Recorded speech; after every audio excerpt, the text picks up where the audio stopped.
ನಮಸ್ಕಾರ ಫ್ರೆಂಡ್ಸ್, ನಾನಿವತ್ತು ನಿಮಗೆ ಇನ್ನೊಂದು ಹೊಸ ಸರ್ಕಾರಿ ಹುದ್ದೆಯ ಬಗ್ಗೆ ತಿಳಿಸ್ತಾ ಇದ್ದೀನಿ. ಆ ಹುದ್ದೆ ಬಂದುಬಿಟ್ಟು ಉತ್ತರ ಕನ್ನಡ ಜಿಲ್ಲಾ ಗೃಹ ರಕ್ಷಕ ದಳ ನೇಮಕಾತಿ ವತಿಯಿಂದ ಖಾಲಿ ಇರುವ ಹುದ್ದೆಗಳ ಭರ್ತಿಗೋಸ್ಕರ ಒಂದು ಹೊಸ ಅಧಿಸೂಚನೆಯನ್ನು ಬಿಡುಗಡೆ ಮಾಡಿದ್ದಾರೆ. ಅದರ ಸಂಪೂರ್ಣ ಮಾಹಿತಿಯನ್ನು ನಾನು ನಿಮ್ಮ ಜೊತೆ ಈಗ ಶೇರ್ ಮಾಡ್ತೀನಿ. ಅದಕ್ಕೋಸ್ಕರ ಈ ವಿಡಿಯೋನ ಪೂರ್ತಿಯಾಗಿ ನೋಡಿ. ಮತ್ತು ಯಾರ್ಯಾರು ನನ್ನ ಚಾನಲ್ನ ಸಬ್ಸ್ಕ್ರೈಬ್ ಮಾಡ್ಕೊಂಡಿಲ್ವೋ ಅವರಿಗೆಲ್ಲ ನನ್ನ ಚಾನಲ್ನ ಸಬ್ಸ್ಕ್ರೈಬ್ ಮಾಡ್ಕೊಳ್ಳಿ. ಯಾಕಂದರೆ ನಾನು ನೆಕ್ಸ್ಟ್ ಹಾಕೋ ಎಲ್ಲ ಸರ್ಕಾರಿ ಹುದ್ದೆಗಳ ಮಾಹಿತಿಯ ವೀಡಿಯೋಸ್ ನಿಮಗೆ ತಲುಪ್ತಾ ಹೋಗುತ್ತೆ. ಅದಕ್ಕೋಸ್ಕರ ಸಬ್ಸ್ಕ್ರೈಬ್ ಮಾಡ್ಕೊಳ್ಳಿ. ನೆಕ್ಸ್ಟ್ ಬಂದುಬಿಟ್ಟು ಡಿಪಾರ್ಟ್ಮೆಂಟ್ ನೇಮ್ ಉತ್ತರ ಕನ್ನಡ ಜಿಲ್ಲಾ ಗೃಹ ರಕ್ಷಕ ದಳ ನೇಮಕಾತಿ 2025. ನೆಕ್ಸ್ಟ್ ಬಂದುಬಿಟ್ಟು ಟೋಟಲ್ ವೇಕೆನ್ಸಿ ಒಟ್ಟು 140 ಹುದ್ದೆಗಳು ಖಾಲಿ ಇದ್ದಾವೆ. ನೆಕ್ಸ್ಟ್ ಬಂದುಬಿಟ್ಟು ಸ್ಯಾಲರಿ ಸಂಬಳ ಬಂದುಬಿಟ್ಟು 20,000 ರೂಪಾಯಿಗಳಿದೆ. ನೆಕ್ಸ್ಟ್ ಬಂದುಬಿಟ್ಟು ಡೀಟೇಲ್ಸ್ ಆಫ್ ಪೋಸ್ಟ್ ಗೃಹ ರಕ್ಷಕರು ಅಂದರೆ ಖಾಲಿ ಇರುವ ಹುದ್ದೆ ಆಗಿರುತ್ತೆ. ಇಂಪಾರ್ಟೆಂಟ್ ಡೇಟ್ಸ್ ಫಾರ್ ಅಪ್ಲೈಯಿಂಗ್: ಅರ್ಜಿ ಸಲ್ಲಿಸಲು ಪ್ರಾರಂಭ ದಿನಾಂಕ 10/2/2025. ಅರ್ಜಿ ಸಲ್ಲಿಸಲು ಕೊನೆಯ ದಿನಾಂಕ 3/3/2025. ಅರ್ಜಿ ಸಲ್ಲಿಸೋದಕ್ಕೆ ಈಗಾಗಲೇ ಪ್ರಾರಂಭವನ್ನು ಮಾಡಿದ್ದಾರೆ. ಮತ್ತು ಅರ್ಜಿ ಸಲ್ಲಿಸೋದಕ್ಕೆ 3 ಮಾರ್ಚ್ 3ನೇ ತಾರೀಕು ತನಕ ಅವಕಾಶವನ್ನು ಕೊಟ್ಟಿದ್ದಾರೆ. ಯಾರ್ಯಾರಿಗೆ ಇಂಟ್ರೆಸ್ಟ್ ಇದೆಯೋ ಆ ಎಲ್ಲ ಅಭ್ಯರ್ಥಿಗಳು 3ನೇ ತಾರೀಕು ಒಳಗಡೆ ಅರ್ಜಿಯನ್ನು ಸಲ್ಲಿಸ್ಬೋದಾಗಿದೆ. ನೆಕ್ಸ್ಟ್ ಬಂದುಬಿಟ್ಟು ಅಪ್ಲಿಕೇಶನ್ ಫೀಸ್. ಯಾವುದೇ ಅರ್ಜಿ ಸಲ್ಲಿಸುವ ಅಭ್ಯರ್ಥಿಗಳಿಗೆ ಯಾವುದೇ ಅರ್ಜಿ ಶುಲ್ಕ ಇರೋದಿಲ್ಲ. ಅಂದರೆ ಈ ಹುದ್ದೆಗಳಿಗೆ ಯಾವುದೇ ಥರದ ಅರ್ಜಿ ಶುಲ್ಕ ಇರೋದಿಲ್ಲ. ಯಾರಿಗೂ ಕೂಡ ಈ ಅರ್ಜಿ ಶುಲ್ಕ ಅಪ್ಲೈ ಆಗೋಲ್ಲ. ಕೆಟಗರಿ ಆಗಿರ್ಬೋದು, ಮೇಲ್ ಆಗಿರ್ಬೋದು, ಫಿಮೇಲ್ ಆಗಿರ್ಬೋದು, ಯಾರಿಗೂ ಅನ್ವಯ ಆಗೋದಿಲ್ಲ. ನೆಕ್ಸ್ಟ್ ಬಂದುಬಿಟ್ಟು age limit to apply for this post. ಈ ನೇಮಕಾತಿ ಪ್ರಕಾರ ಅಭ್ಯರ್ಥಿಗಳ ವಯಸ್ಸು ಕನಿಷ್ಠ 18 ವರ್ಷ ಆಗಿರಬೇಕು ಮತ್ತು ಗರಿಷ್ಠ 50 ವರ್ಷ ಮೀರಿರಬಾರದು. ವಯೋಮಿತಿ ಸಡಿಲಿಕೆ ಕೂಡ ಇರುತ್ತದೆ.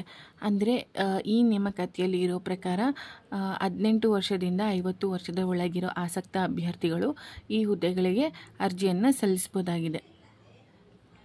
ನೆಕ್ಸ್ಟ್ ಬಂದುಬಿಟ್ಟು qualification required for this post. ಅಂದರೆ ಶೈಕ್ಷಣಿಕ ಅರ್ಹತೆ ಏನಿರಬೇಕು ಅಂತ ಅಂದರೆ ಈ ನೇಮಕಾತಿ ಪ್ರಕಾರ ಅಭ್ಯರ್ಥಿಗಳು ಮಾನ್ಯತೆ ಪಡೆದ ಮಂಡಳಿ ಅಥವಾ ವಿಶ್ವವಿದ್ಯಾಲಯಗಳಿಂದ SSLC ಪಾಸ್ ಆಗಿರಬೇಕು. ಅಂದರೆ 10th ಪಾಸ್ ಆಗಿರೋ ಆಸಕ್ತ ಅಭ್ಯರ್ಥಿಗಳು ಈ ಹುದ್ದೆಗಳಿಗೆ ಅರ್ಜಿಯನ್ನು ಸಲ್ಲಿಸ್ಬೋದಾಗಿದೆ. ನೆಕ್ಸ್ಟ್ ಬಂದುಬಿಟ್ಟು ಸೆಲೆಕ್ಷನ್ ಪ್ರೊಸೆಸ್ ಬಂದುಬಿಟ್ಟು ಸಂದರ್ಶನದ ಮೂಲಕ ಇವರು ಸೆಲೆಕ್ಷನ್ ಮಾಡ್ಕೋತಾರೆ ಡೈರೆಕ್ಟಾಗಿ. ಮತ್ತಿನ್ನೇನು ಯಾವುದೇ ಪರೀಕ್ಷೆ ಇರೋದಿಲ್ಲ.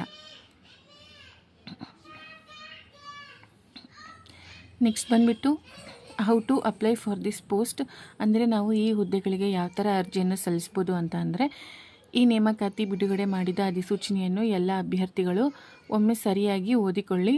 ಅಂದರೆ ಈ ಏನು ಇಲಾಖೆ ಇದೆಯಲ್ಲ, ಆ ಇಲಾಖೆಯವರು ರಿಲೀಸ್ ಮಾಡಿರೋ ನೋಟಿಫಿಕೇಷನ್ನ ಡೀಟೇಲಾಗಿ ಓದ್ಕೋಬೇಕಾಗುತ್ತೆ. ಅದಾದಮೇಲೆ ಅರ್ಜಿ ಸಲ್ಲಿಸುವ ವಿಧಾನ ಆಫ್ಲೈನ್. ನಾವು ಅರ್ಜಿಯನ್ನು ಆಫ್ಲೈನ್ ಮೂಲಕ ಸಲ್ಲಿಸಬೇಕಾಗುತ್ತೆ. ನೆಕ್ಸ್ಟ್ ನಿಮ್ಮ ಹತ್ತಿರ ಇರುವಂತಹ ಗೃಹ ರಕ್ಷಕ ದಳ ಇಲಾಖೆಗೆ ಭೇಟಿ ಕೊಟ್ಟು ಅಲ್ಲಿ ಸಿಗುವಂಥ ಅಪ್ಲಿಕೇಶನನ್ನು ತೆಗೆದುಕೊಳ್ಳಬೇಕು. ಅಂದರೆ ನಿಮ್ಮ ಹತ್ರ ಯಾವ ಗೃಹ ರಕ್ಷಕ ದಳ ಇಲಾಖೆ ಇದೆಯೋ ಅಲ್ಲಿ ಹೋಗಬೇಕಾಗುತ್ತೆ. ಅಲ್ಲಿ ಅವರು ಅಪ್ಲಿಕೇಶನ್ನ ಕೊಡ್ತಾರೆ, ಅದನ್ನು ತಗೋಬೇಕಾಗುತ್ತೆ. ಅದಾದಮೇಲೆ ಅರ್ಜಿಗಳನ್ನು ತುಂಬಿ ಕೊಟ್ಟಿರುವ ದಾಖಲೆಗಳನ್ನು ಟ್ಯಾಗ್ ಮಾಡಿ ಅವ್ರು ಕೊಟ್ಟಿರೋ ಅಪ್ಲಿಕೇಶನ್ನ ನಾವು ಡೀಟೇಲಾಗಿ ತಪ್ಪಿಲ್ಲದೆ ಫಿಲ್ ಮಾಡ್ಕೋಬೇಕಾಗುತ್ತೆ. ಅದಾದಮೇಲೆ ಅವ್ರು ಹೇಳಿರೋ ದಾಖಲೆಗಳನ್ನು ಅದ್ರ ಜೊತೆ ಟ್ಯಾಗ್ ಮಾಡಬೇಕಾಗುತ್ತೆ. ಅದಾದಮೇಲೆ ಕೆಳಗಡೆ ಕೊಟ್ಟಿರೋ ವಿಳಾಸದಲ್ಲಿ ಅರ್ಜಿಗಳನ್ನು ಸಲ್ಲಿಸಬೇಕು. ಕೆಳಗಡೆ ಒಂದು ವಿಳಾಸ ಇದೆ, ಆ ವಿಳಾಸಕ್ಕೆ ಅರ್ಜಿಗಳನ್ನು ಕಳಿಸ್ಬೇಕಾಗುತ್ತೆ. ಅರ್ಜಿ ಸಲ್ಲಿಸುವ ವಿಳಾಸ ಅರ್ಜಿ ಸಲ್ಲಿಸೋ ವಿಳಾಸ ಬಂದುಬಿಟ್ಟು ಗೃಹ ರಕ್ಷಕ ದಳದ ಜಿಲ್ಲಾ ಕಚೇರಿ, ಸರ್ವೋದಯ ನಗರ, ದಿವಾಕರ್ ವಾಣಿಜ್ಯ ಕಾಲೇಜು ಎದುರು, ಕುಡಿಬಾಗ್, ಕಾರವಾರ. ಈ ವಿಳಾಸಕ್ಕೆ ನಾವು ಅಂಚೆ ಮೂಲಕ ಅರ್ಜಿಯನ್ನು ಕಳಿಸ್ಬೇಕಾಗುತ್ತೆ. ಅದಾದಮೇಲೆ ದಾಖಲೆಗಳು ಆಧಾರ್ ಕಾರ್ಡ್, 2 ಭಾವಚಿತ್ರ, ಶೈಕ್ಷಣಿಕ ಅಂಕಪಟ್ಟಿ ಮತ್ತು ದೈಹಿಕ ಪ್ರಮಾಣ ಪತ್ರ.